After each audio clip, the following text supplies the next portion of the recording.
and the next is Niti Aayog, which is Unit 10. So today we will cover all these constitutional bodies, which is a part of Block 3. Okay. So let us go to Unit 7, that is Union Public Service Commission and All India Services.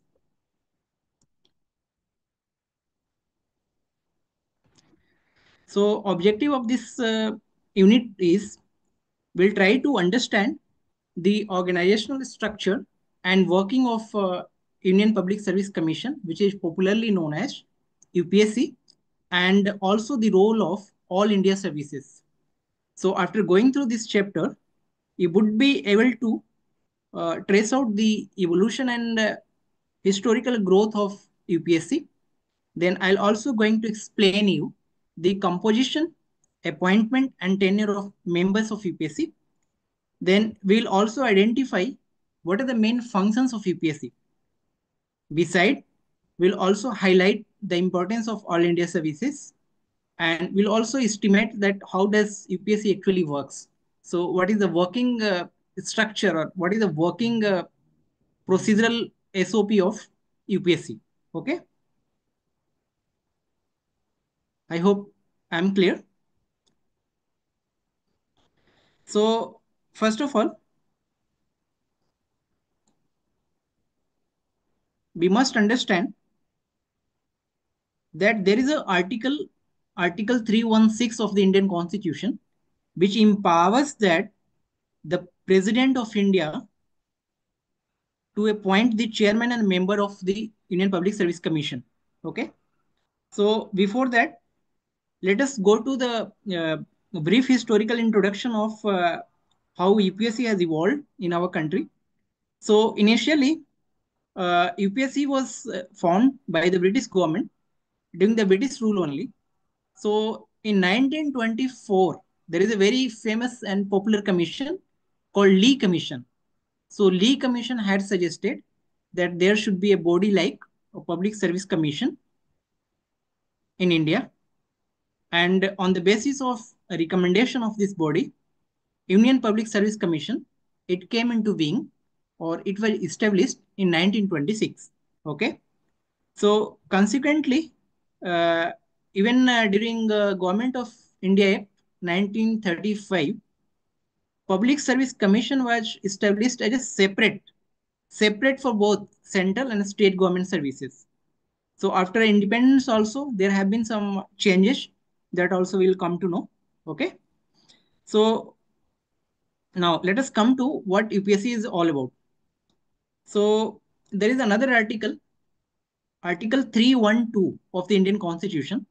So according to Article 312, 312 of Indian Constitution, the Parliament is entitled to have one or more all India services, including an all India judicial services, which has not been established yet. Okay.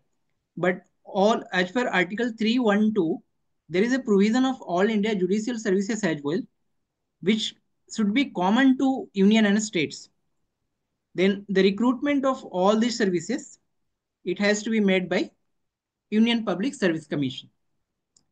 Then for administrative services at the state level, we have what we call State Public Service Commission, and there is also provision of for two or more state, that is Joint Public Service Commission. Okay. So now let us briefly understand about UPSC. So what UPSC is all about. So if somebody asks you that what is UPSC, like what is its main role. So UPSC is basically a central recruiting agency, primarily for all India services. It doesn't mean that it is only for all India services. There are some other recruitments also, which are undertaken by UPSC if requested by state governments or central governments. So this is the most important thing about UPSC is that this is an independent constitutional body, right? So there are some provisions regarding composition of UPSC and appointment and removal of its members and the power and function of UPSC. So all these provisions regarding composition, appointment, removal, and powers and functions on UPSC, they are all provided in Part 14 of the Indian Constitution under Article 315 to 323. Article 315 to Article 323. Okay. Then the next important thing is there are some constitutional provisions. We'll quickly try to go through. There are some important constitutional provisions, some important articles which we will go through. After that, we'll go into detail. Okay.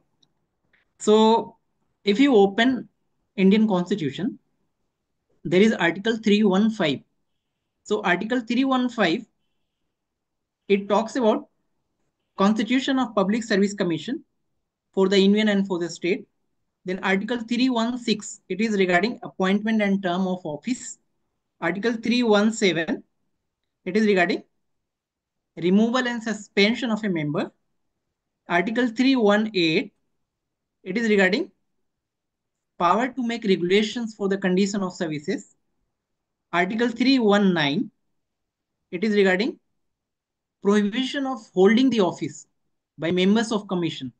For example, if somebody is appointed a member of UPSC, that person cannot hold any other office,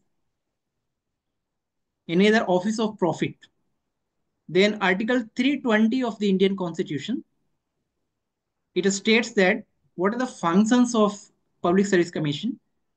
Article 321, all these articles you should be very thorough with.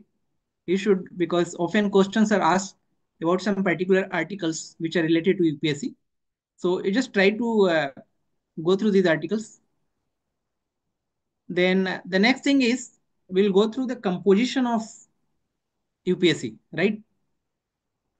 So the composition of Union Public Service Commission. Number one is appointment of members. So we already discussed that the members and chairman, all of them are appointed by the President of India. Then term of office. What is the term of office? Term of office is for 6 years or till the age. What is the age? 65 years, whichever is earlier. Then reappointment, whether members are eligible for reappointment. So regarding this, any person who had once held the office as a member of a public service commission is ineligible for reappointment to that office. But that member can be reappointed, can be appointed for chairperson, for chairman.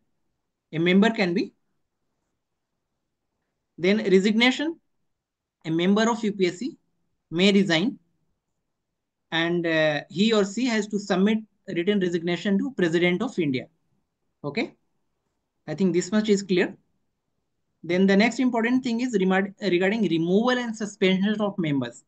Regarding removal and suspension of members, the chairman or any other member of UPSC, they can be removed from their office by order of President of India. Okay. And there is another clause that President can also suspend the chairman or any other member from their office in respect of whom a reference has been made to the Supreme Court. So this is also an important provision of that. Then this is historical, a little bit historical, which we have already know. Let us understand what are the conditions for removal of UPSC chairman or members. So basically, these are the three conditions. Condition for removal of chairman or any other member. Number one, that chairman or member should be a judge and insolvent. Number two, they are found to be engaged during their tenure in any paid employment outside the duties of his or her. As we already discussed, that there is a prohibition regarding office of profit. They cannot engage in any other office of profit other than their emoluments from being member or chairperson. Then the third condition is, in the opinion of the president, if they are found unfit to continue in office by reason of infirmity of mind or body. So this is another condition. Then there are some regulation also. Conditions of service can also be regulated, that the president can determine the number of members of the commission and their conditions of service. This is very important because in constitution it is not mentioned that what should be the number of members of the commission. Okay. Then the president can also make provision with respect to the number of members of the staff of the commission and their condition of service. This is also very important. Then restriction of power. The condition of service of a member of UPSC shall not be amended after his or her appointment, which may lead to their disadvantage. It's, it cannot happen that once a member or chairperson has been appointed to UPSC, then their conditions of service like their salaries cannot be reduced after being appointed. Generally, then power to extend functions. The legislature of a state may provide for the exercise of additional function. We already discussed that. So that can also be done. For example, it's even the Central Recruiting Agency of All India Services, that is UPSC, they are also sometimes given some additional functions, some requirement of some other group of officers other than All India officers, right? Then expenses of UPSC is drawn from Consolidated Fund of India. This is very important because this is a constitutional body. Then the UPSC also presents an annual report to the president. This is also very important.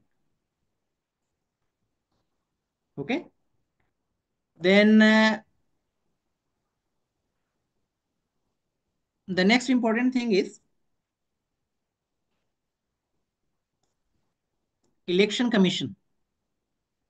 And before moving ahead, do you have any doubt? Like, is there any other thing which you want me to discuss?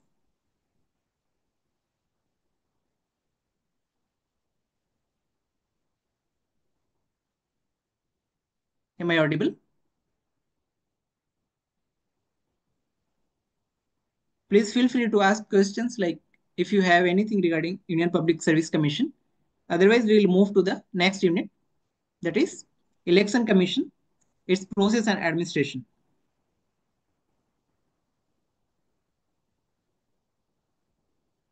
Am I audible? Okay. So I hope there is no doubt. So we'll now move to the next chapter, that is Election Commission process and administration. So we will quickly go through what are the objectives of this Election Commission, what is the organization and structure, then just a minute. Then we'll go through appointment and tenure.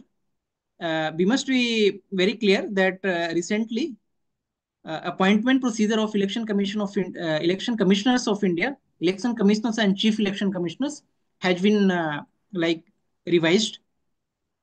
So we should be very thorough with what is the new procedure of appointment and tenure. Then we'll also go through removal of commissioner. Commissioner means election commissioners here. Then what is the structure and personnel, and how their budget and expenditure, how their budget is allocated, and how they can incur their expenditure. Then we'll also go through powers and functions of Election Commission of India. Today, I think, is a result of Delhi Election Commission. Okay, sorry, Delhi election. So that's why Election Commission is often in news. Then we'll also go through demarcation of constituencies. For this, there is a very important body called Delimitation Commission, right? I hope you are aware.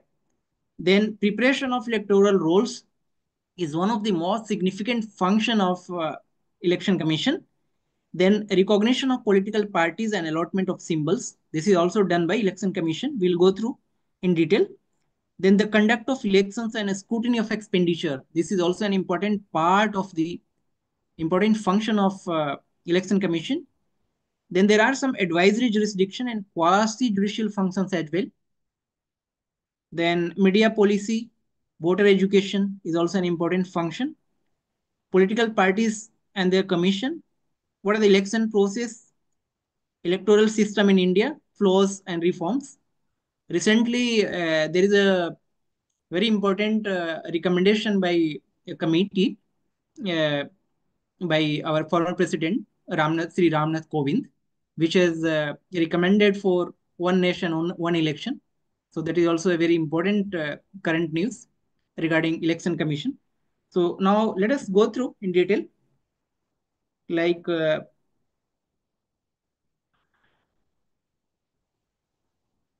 first thing is, what are the objectives of election commission? So objectives of the election commission, it can be described in a way that number one is, we'll just go through uh, during this chapter, that what is the structure and organization of election commission, what are the powers and functions mainly, and we'll also identify the election process in India, which is a part of this chapter.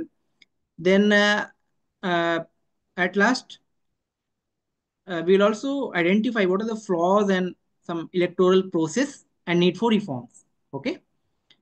Then, as we know, that India is a, like in our preamble, it is very well written that is a socialist, secular, democratic republic, and India is the largest democracy in the world.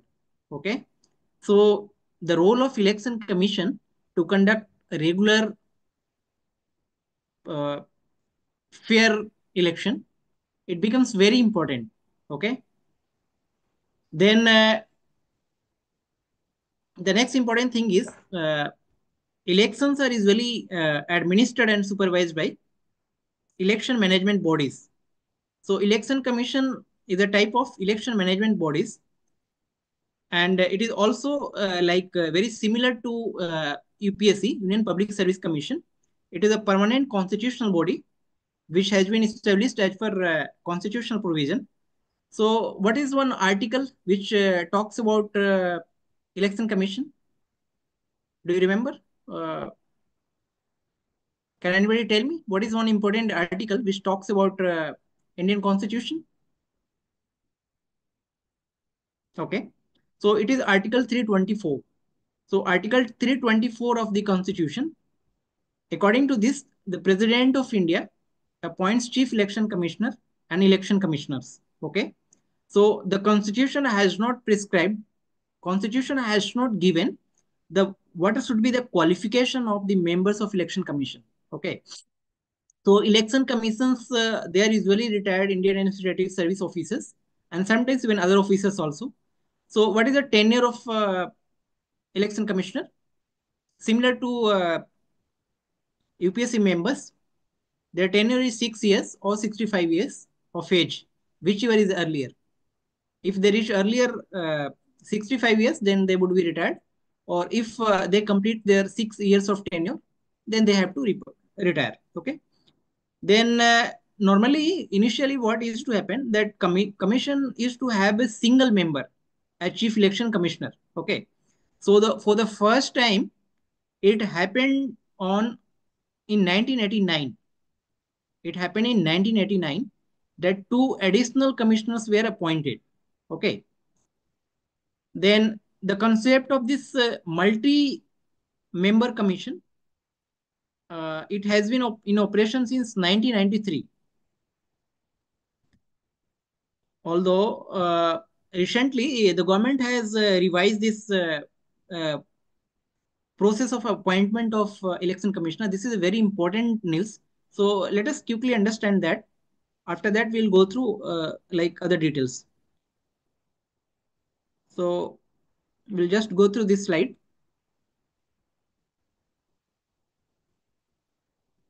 So for the first time, it happened that the appointment of chief election commissioner, it will move beyond the traditional.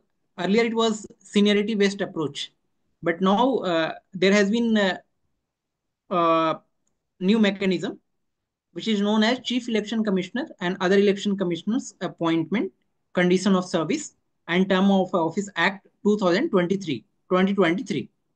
So it has introduced a very new mechanism, very like unique thing, and this mechanism came on the backdrop of a famous judgment by Supreme Court, where Supreme Court introduced that there should be a panel comprising of Chief Justice of India, Leader of Opposition, and Prime Minister.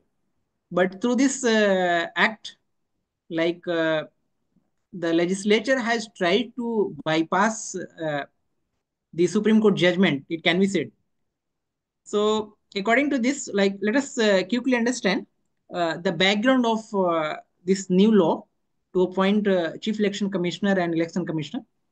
So, as we already said, as we already discussed, that Article 324 of the Indian Constitution, it specifies that while the CEC means Chief Election Commissioner and Election Commissioners, they will be appointed by the President. So this is subject to parliamentary law. If such a law exists, so that's why the new parliamentary law has come up.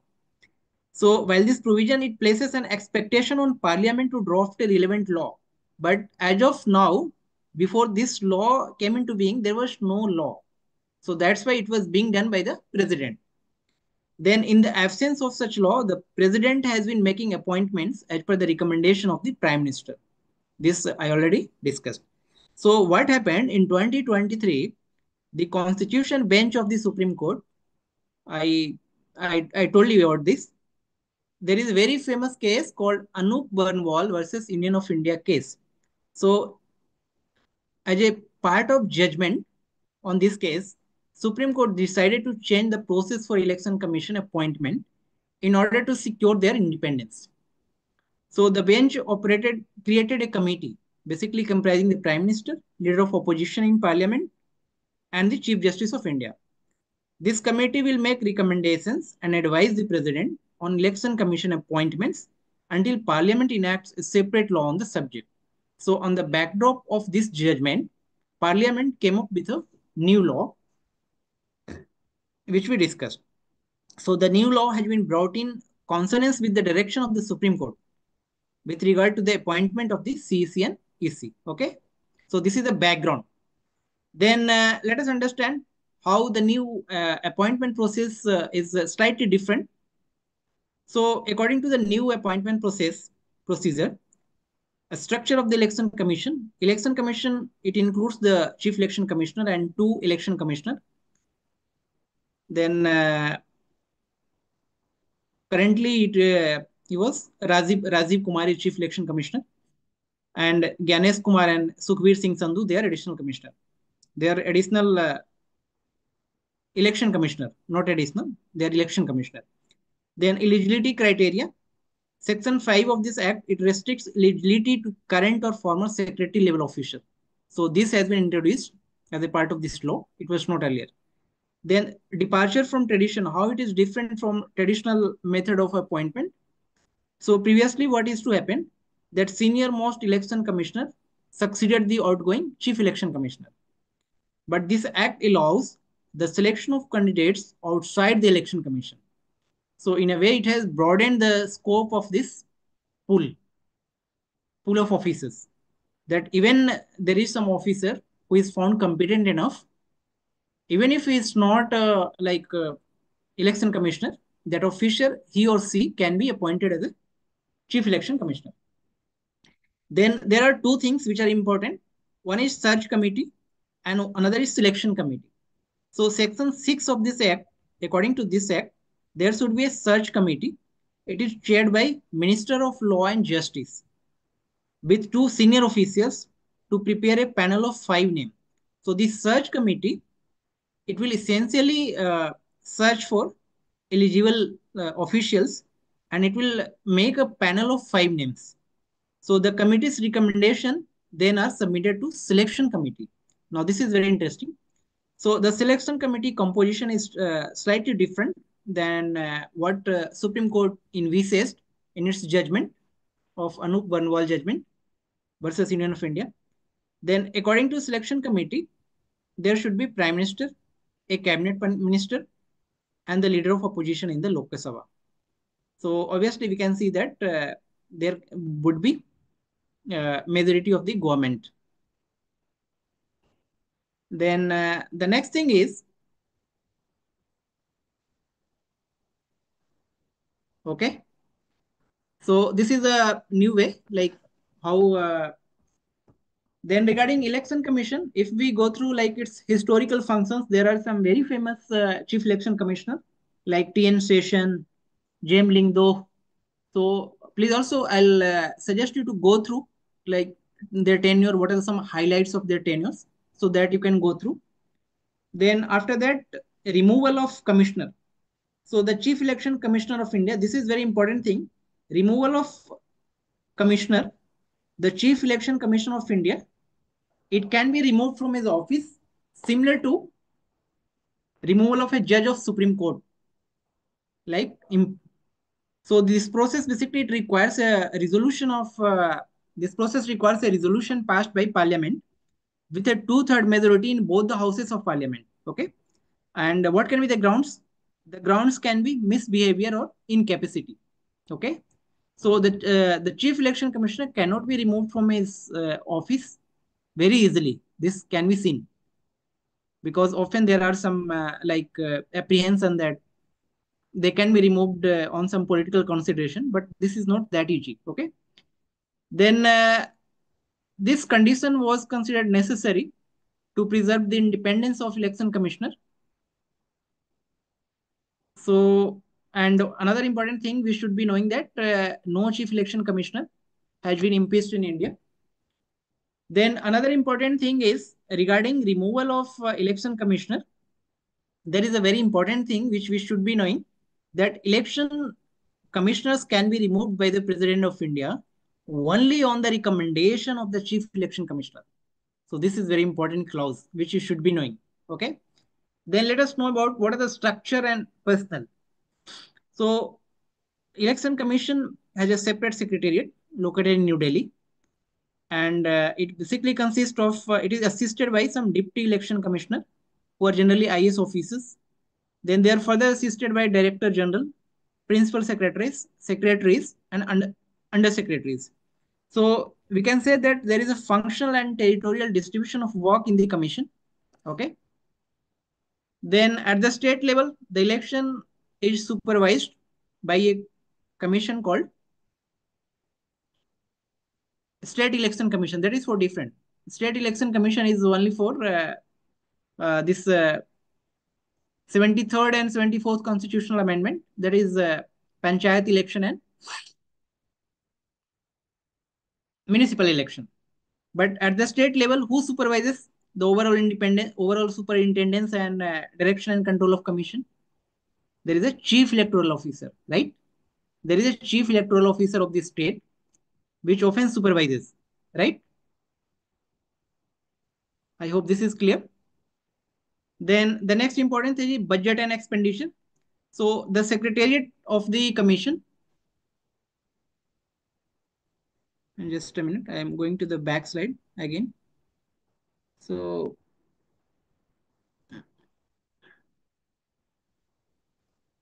yeah, so budget and expenditure. So the secretariat of the commission, it is having an independent budget, which is finalized with commission and finance ministry of the Indian government. So they are given a budget. Then the next thing is power and function. What are the power and functions of election commission of India? So number one, it has to, the most important power and function is it has to supervise, direct and control all elections to parliament and state legislature. Please remember that election of panchayat and municipal election, they are not supervised by election commission. They are supervised by state election commission. Okay. Then they have to set down general rules for election. They also have to determine constituency and to prepare electoral rolls. I told you there is a very important commission called delimitation commission, where election commission has a great role. Then they give like political parties their symbols, electoral symbols. Then they can also appoint tribunals for decision of doubts and disputes, basically election doubts. Then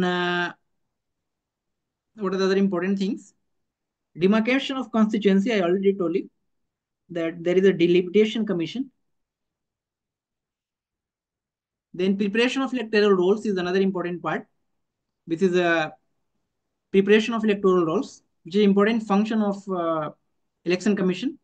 Then recognition of political parties and allotment of symbols. This is also an important function. So political parties basically they have to get registered with election commission under the law, right?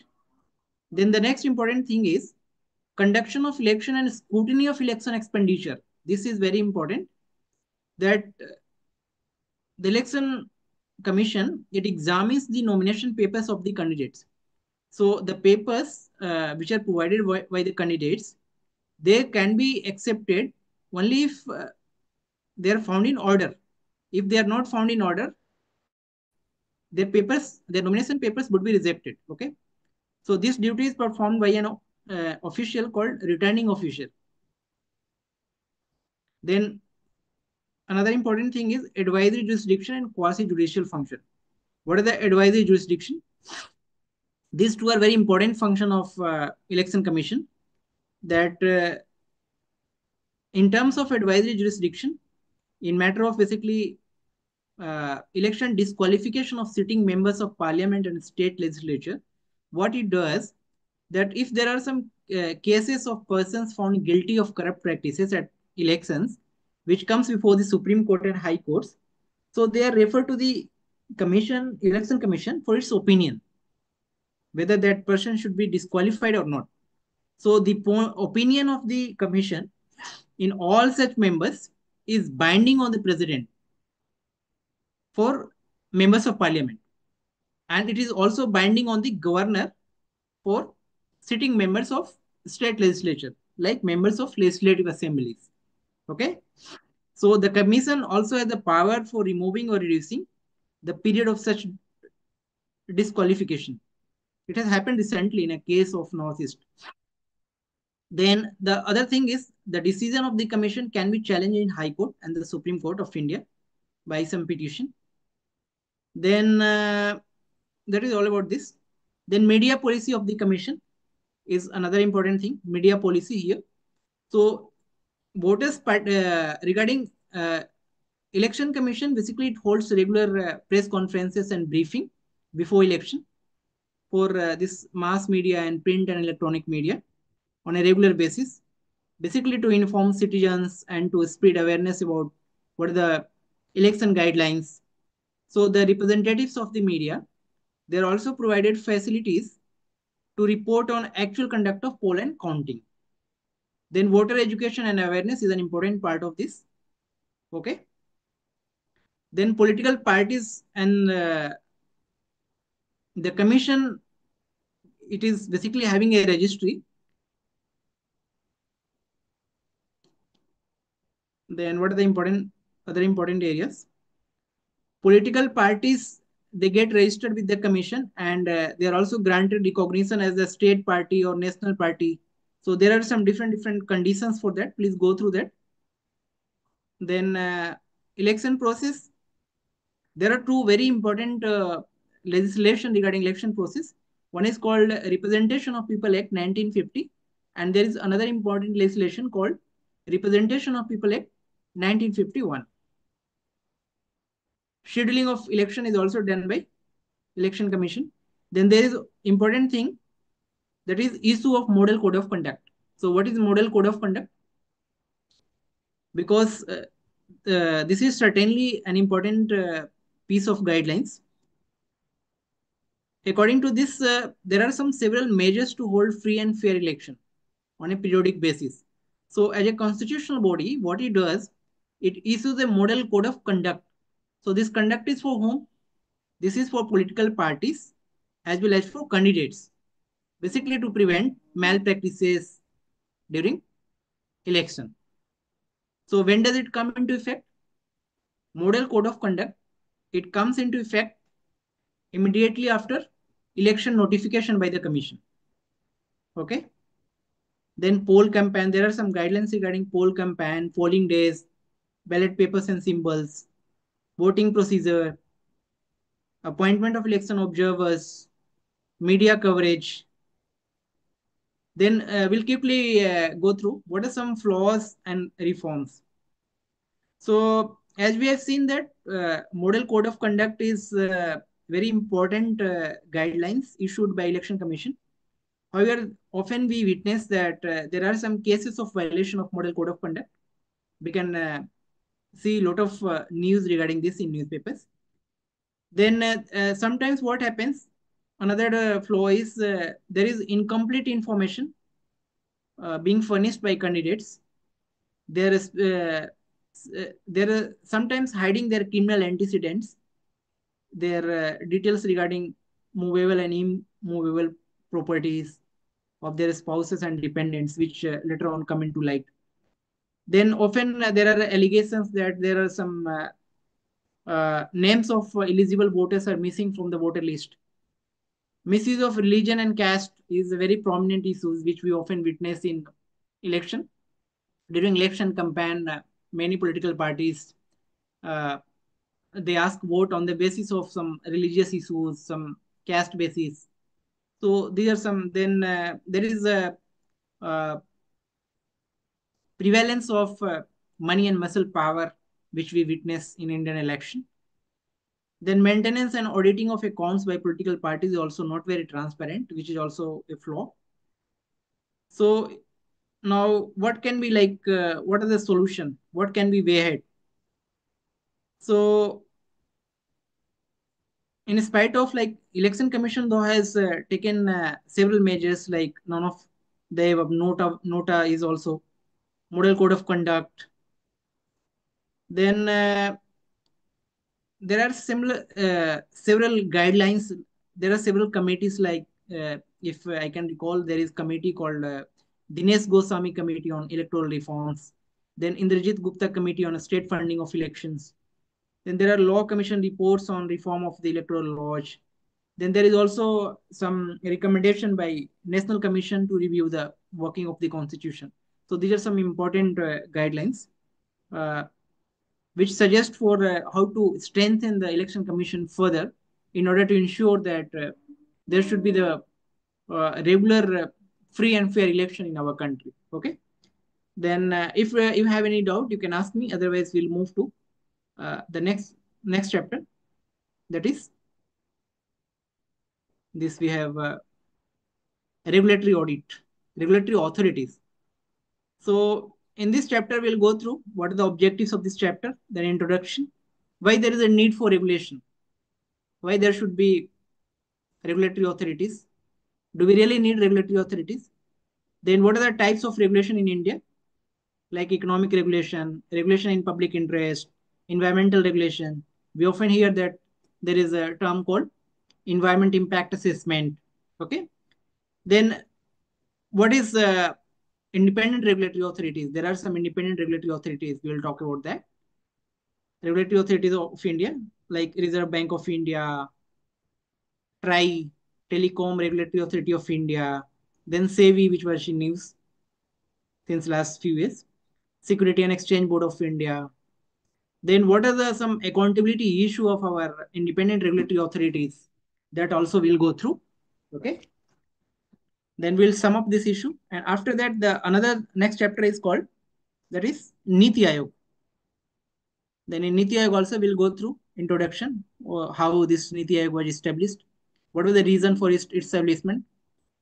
Before that, there was a erstwhile similar commission called Planning Commission, and how this Planning Commission was replaced by Niti Ayog. We'll also go through like what are the composition of President Niti Ayog, what are the functions, the General Council meetings, what are the some important work done by Niti Ayog, then how Niti Ayog Planning Commission, how can we compare like, then we'll assess the functions and role of Niti Ayog as of now since its inception. Then we'll summarize. Okay. So till now, if you have any doubt, you can ask me. Otherwise, we'll go through regulatory authorities. So what are the regulatory authorities? What do you understand by regulatory authorities? Do we have a need to regulate? So here the objective is basically why there is a need for regulation and how independent regulatory authorities in India have evolved, like their evolution. Then we'll also go through the power and function of regulatory authorities in India. So we'll see that normally the functions of a government is laid down in the constitution of the country. Not every function, only broad functions are laid down in constitution, right? So the constitution also lays down that what should be the role and function of the three layers of our government, that is union government, state government, and local government. Okay. So then there is a very famous quote by a political scientist, Thomas Jefferson. So according to Jefferson, government is created to secure the inalienable rights of all citizens. That is the right to life, liberty, and pursuit of happiness. So sometimes what happens, if everyone were to be allowed to pursue like complete freedom for doing whatever he wants and to pursue his or her happiness, then it may lead to a situation where rights and freedom of other person are affected, right? So this necessitates that there should be regulatory role of government. Government must regulate, right? So why there is a need for regulation? Like there are basically three or four justification why there should be regulation. Number one, in market economy, suppose when we are promoting a market economy or capitalism, the market should not become too big. The market, do you think the market should become bigger than the government? No, it should not, right? So the market should not become too big that market cannot be controlled, regulated effectively. So that's why there has to be a regulation for the market, right? And this regulation also uh, sometimes prevents the market failures, like 2008 economic crisis. Then there should be restriction or removal of some anti-competitive practices. Like there are some big multinational companies, what they're doing, they are selectively like aggressively implementing some anti-competitive practices, uh, which are posing a danger for small scale industries. So we also have to, there is a body in India called Competition Commission of India. So that plays an important role in that regarding anti-competitive practices, it regulates. Then promotion of public interest is also important, for which regulation is required. Then the next thing is uh, we'll discuss like what are the types of regulation in India. Economic regulation, for economic regulation we have earlier we were having this Foreign Trade Development and Regulation Act of 1992. It was enacted for facilitating imports into and augmenting exports from India.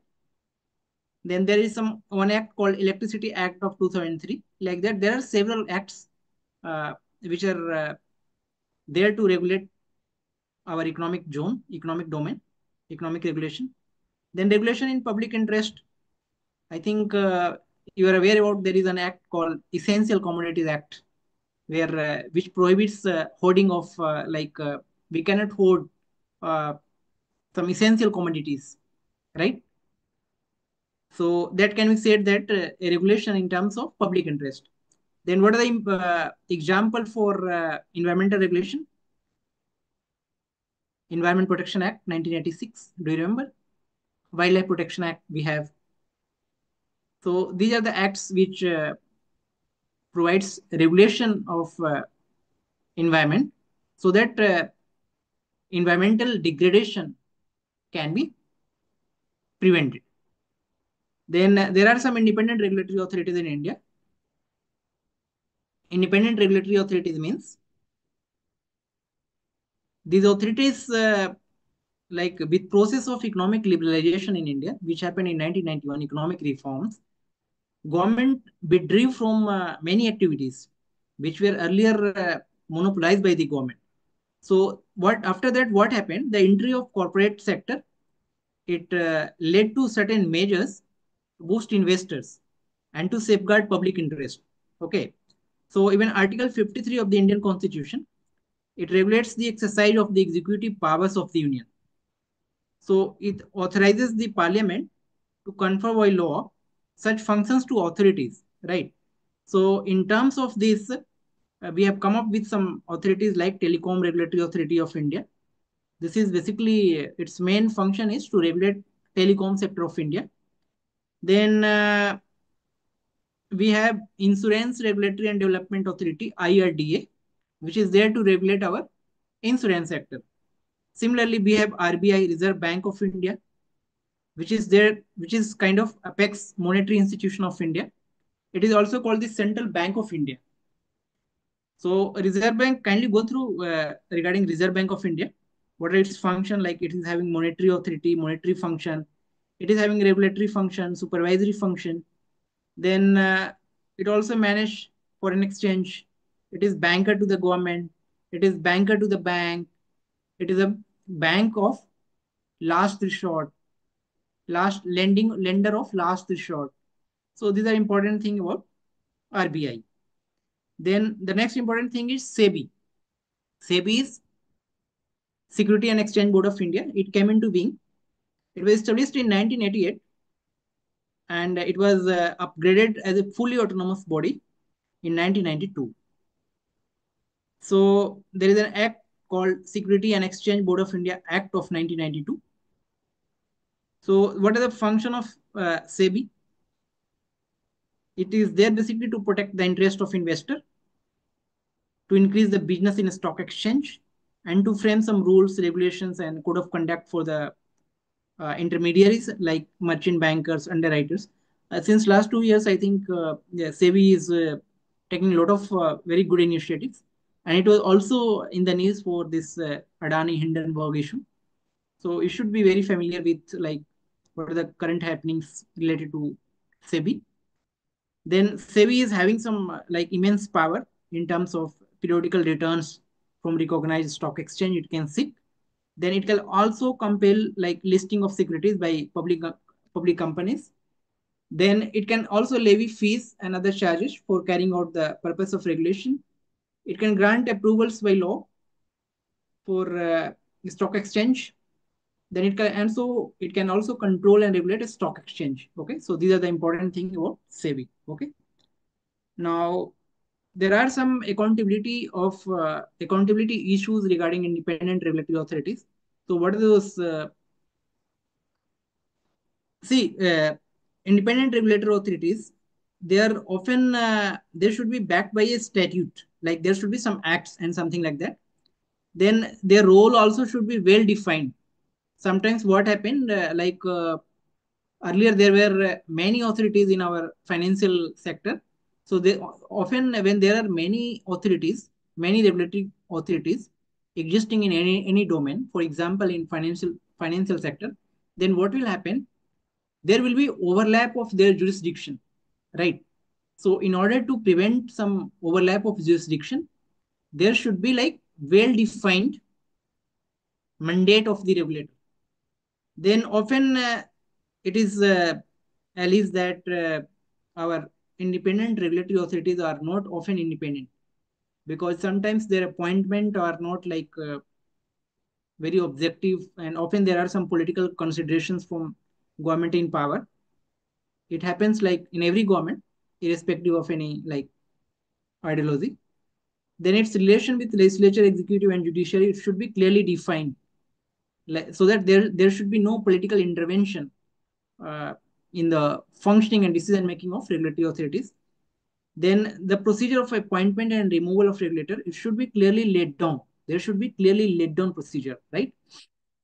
Then their decision making should be transparent, and there should be mechanism for superseding such agency when their need arises. Okay, so these are the thing. Then the next important thing is Niti Aayog. We'll quickly go cover what Niti Aayog is all about. Okay, so regarding Niti Aayog, uh, we'll just try to identify that what are the factors. There are some factors which led to the replacement of erstwhile planning commission by Niti Aayog. We'll go through that. Then we will examine the composition and functioning of Niti Aayog. Then we will assess the working of Niti Aayog, right? So these are the main important things which we'll do, right? So let us go through. Niti Aayog is basically, what is Niti Aayog? It is basically a policy think tank of the government.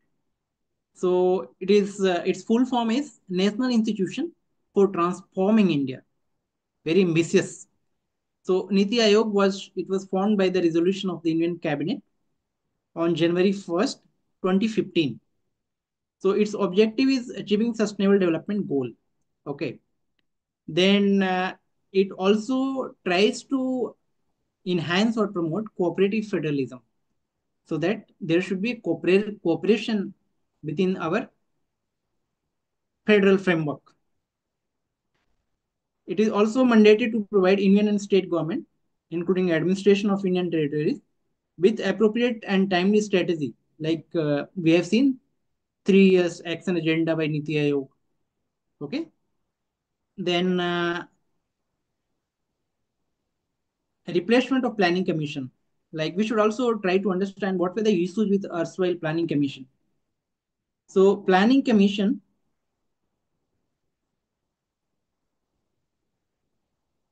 was often alleged for like armchair specialist. Planning commission was uh, often alleged that it was having unhealthy influence even for allocation of budget and even financial decisions of the government. So the government has replaced this planning commission. So the institutional framework of government, it has basically developed and matured over the years. So this has allowed the development of domain expertise, which basically allows us to chance to increase the specific function given to the institution. Okay. So the government has claimed that an important evolutionary change from the past will be that earlier the central government was having a lot of weightage in planning commission. So center to state, it was considered a one-way flow of policy. Okay. But now, since in Niti Aayog, composition of Niti Aayog we'll go through. So in Niti Aayog, like state are also having a representation. So that's why it is considered like more representative in nature. Then, and the most importantly, this institution it should also adhere to the tenet that while incorporating positive influences from the world, no single model can be transplanted, because in Niti Aayog, what we are doing, we are also trying to learn from the best practices from the world, right? Then let us understand Niti Aayog composition. So in Niti Aayog composition, there is basically a governing council, a regional council. There are two hubs which are known as Team India Hub and Knowledge and Innovation Hub. So the Prime Minister is the in composition we are reading here. The Prime Minister is the ex officio chairman of Niti Aayog and its governing council. There are some permanent members of governing council, like all the state chief minister, including Delhi and Puducherry, which is having legislative assemblies. Then Lieutenant Governor of Andaman and Nicobar. Niti Aayog also has a vice chairman nominated by the Prime Minister, which acts as a chief executive officer of the Niti Aayog. Then, in addition to that, there are some temporary members which are selected from leading universities and research institutions. They are basically policy experts. So these members include like a chief executive officer, four ex-official members, and two part-time members here, right? Then the prime minister is the key figure in its functioning, both formally and informally.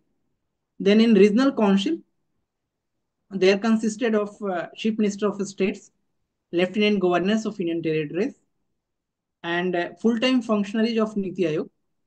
They comprise vice chairperson, five full-time members, two part-time members. Please, I request you to go through once Niti Aayog in detail. Then at the core of the Niti Aayog is there are two hubs which are very important. One is Team India Hub and another is Knowledge and Innovation Hub. So both these hubs are important. Please go through that in detail. Then the Team India Hub basically it leads the engagement of states with the central government While knowledge and education hub, what it does, it basically it builds Niti's think tank capabilities, right? Then what are the other important things about that? Functions. There are five important functions of Niti Aayog, five or six important functions we can say. It basically intended to develop mechanism to formulate like plans at the from micro to macro level. Then it also pays special attention to certain section of our society, like vulnerable sections. Then it will design a strategy and long-term policy and performance frameworks. Then it will create a knowledge, innovation, and entrepreneurial support system in our economy. It will also maintain a state-of-the-art resource center, which is sort of repository of knowledge and research on good governance and best practices. It has also introduced a good governance index, which I think you must be aware. Then it also focuses on technology upgradation and capacity building of implementation of programs and initiative, right? Then general council meetings. His first meeting was held in 2015 only. Then what are some important work done by Niti Aayog so far? It has introduced a state statistics handbook. Then it has also prepared an index on water that is called Composite Water Management Index. Then 3-year action agenda it has introduced. I told you earlier. Niti Aayog also has started new initiative of Niti Aayog lecture series. Often there are some lectures by experts and policy think tanks. Then apart from that,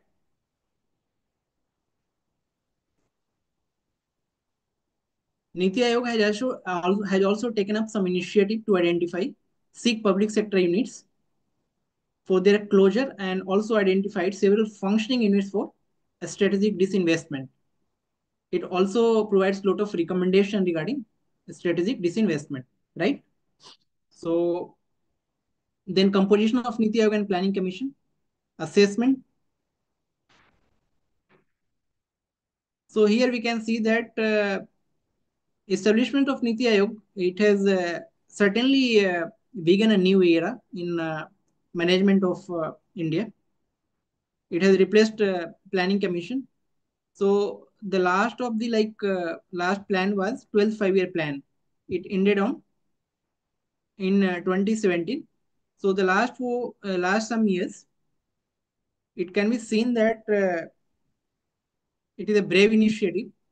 When the Niti Aayog was created as an alternative to Planning Commission, so it was believed that it would bring some original ideas and prepare India on a path of sustainable development. But it has not stood up to its expectation. This is what is often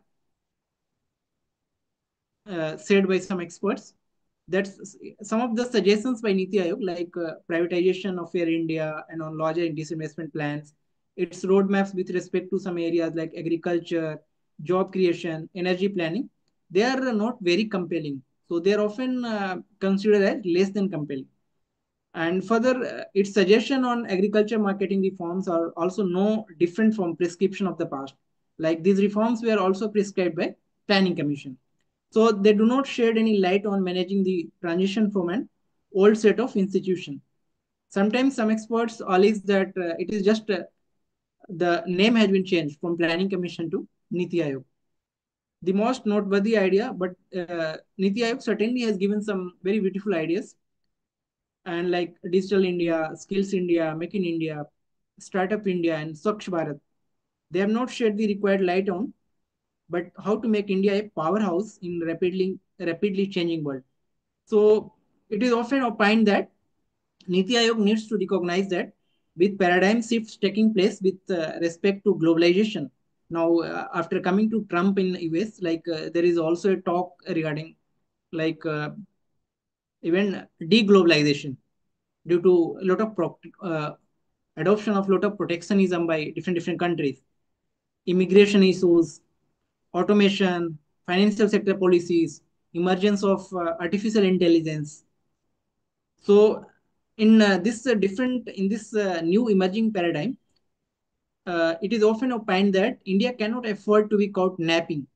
So the Niti Aayog, it should rope states into developing a coherent approach in some sectors which lie in state domain, like agriculture, education, job creation.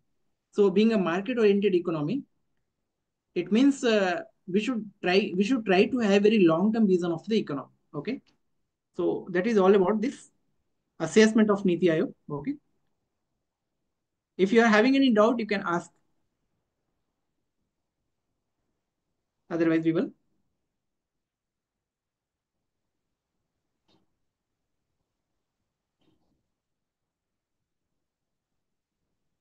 Okay.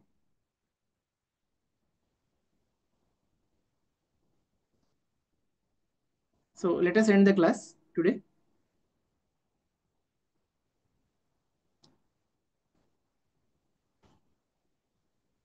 Okay.